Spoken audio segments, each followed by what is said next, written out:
Mga kabunyog, mga kababayan, magkikita si dating Vice President Leni Robredo at si Pangulong Marcos. Magkikita dito sa Naga. Kumpirmado yan. Kumpirmado yan, mga kabunyog, mga kababayan. Pero yung meeting naman nila, yung pagkikita naman nila, hindi naman tungkol sa politika. Hindi naman sila magkikita dahil pag-uusapan na yung 2028 elections. Hindi naman ganun. Hindi po yon. Hindi pa po ito usapin tungkol sa pagbubuo ng alyansa ng oposisyon at ng administrasyon para labanan ang mga Duterte. Hindi pa po ito. Ito po ay tungkol sa proyekto ng gobyerno tungkol sa kontrabaha. Napili kasi ang Naga City sa mga syudad o lugar na pilot project ng mga kontrabaha na proyekto ng DPWH o ng gobyerno. At dahil napili ang Naga na isa sa mga unang ilalunch o ilulunsad na parang pilot area, ang presidente mismo ang maglulunsad ng mga unang areas o lugar ng nasabing programa kontrabaha. At kaya sa Naga City pupunta dito ang presidente February 26. February 26. Si BP Leni naman, wala naman sa kanyang problema. Si BP Leni naman, si dating BP Leni Robredo naman na mayor ng Naga City ngayon, napaka-professional naman ni BP Leni sa mga bagay. Hindi, sinabi na yan ni BP Leni nung in-interview siya ng Billionaire News Channel, sabi niya, nung matalo siya sa eleksyon, wala na yun. Honestly daw, sabi niya, hinangad niya na magtagumpay ang administrasyon ni PBBM. Kasi ang tagumpay nito ay tagumpay ng bansa. Kaya nga nalulungkot daw siya sa nangyayari ngayon na itong mga korupsyon.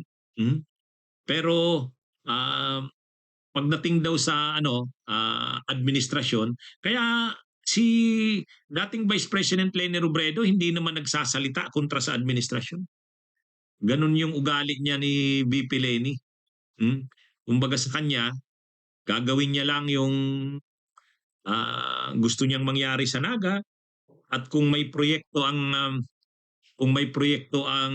administrasyon sa Naga City, sa DPWH, kontrabaha, okay yun sa kanya. Kahit ang maglulunsad nito o maglalunch nito ay ang presidente.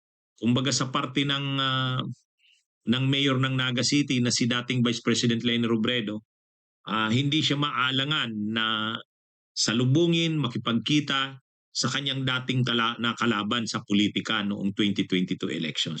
Kaya maraming nag-aabang na niyan. Maraming nag-aabang na niyan ang pagkikita ni Leni Robredo at Bongbong Marcos. At magaganap yan sa February 26 sa Naga City. Nung nakaraang linggo, nakipag-meeting na si dating Vice President Leni Robredo kay DPWH Secretary Vince Dizon. Pinag-usapan na nila yung mga proyekto ng DPWH, yung mga linalapit ngayon ay mayor ng Naga City Leni Robredo, yung mga linalapit sa DPWH, kasi syempre humihingi siya ng tulong sa DPWH na mabigyan naman ng priority ang mga proyekto sa Naga City. Kasi sabi nga ni BP Leni, ang karamihan kasi ng nabibigyan ng atensyon ng national government ay yung mga kilalang mga syudad tulad sa Manila, yung mga kilalang syudad sa Manila, sa Metro Manila, yung Quezon City, Makati, Pasig. Yan yung mga nabibigyan ng priorities ng gobyerno, pero pag ng national government. Pero pagdating sa mga syudad, sa mga probinsya tulad ng Naga City, secondary lang na atensyon ang natatanggap mula sa national government. Kaya lumapit talaga si dating Vice President Leni Robredo kay Vince Dizon, di secretary ng DPWH, para ilapit na bigyan din ng atensyon ang Naga City. At mukhang itong pagpunta dito ni PBBM at dito nga ilalunch yung una sa mga pilot areas nitong proyektong kontra sa baha, parang pagbibigay na ito ng prioridad sa Naga City rin. Kaya parang tinugunan na yung hinihiling ni Mayor Leni Robredo ng Naga. So malinaw dito, sa part ni dating Vice President Leni Robredo, sa kanya walang problema kung na lumapit, humingi ng tulong sa administrasyon ng kanyang nakalaban. Sa parte naman ni PBBM, wala namang problema sa kanya na ah, tulungan ang siyudad ng dati niyang nakalaban. So, ewan natin, sa iba, may mga nagpo-float na baka posibleng mag-alyansa sa 2028 ang Pinklawan sa pangunguna ni dating Vice President Leni Robredo at saka ang administrasyon. Mayroon nga mga nagpo-float na nung isang araw nag-meeting yung oposisyon, mga leaders ng oposisyon, pinag-usapan na daw ang 2028 elections. Tapos nag-meeting din si dating Vice President Leni Robredo, ngayon ay mayor ng Naga, ka-meeting si Vince Dizon.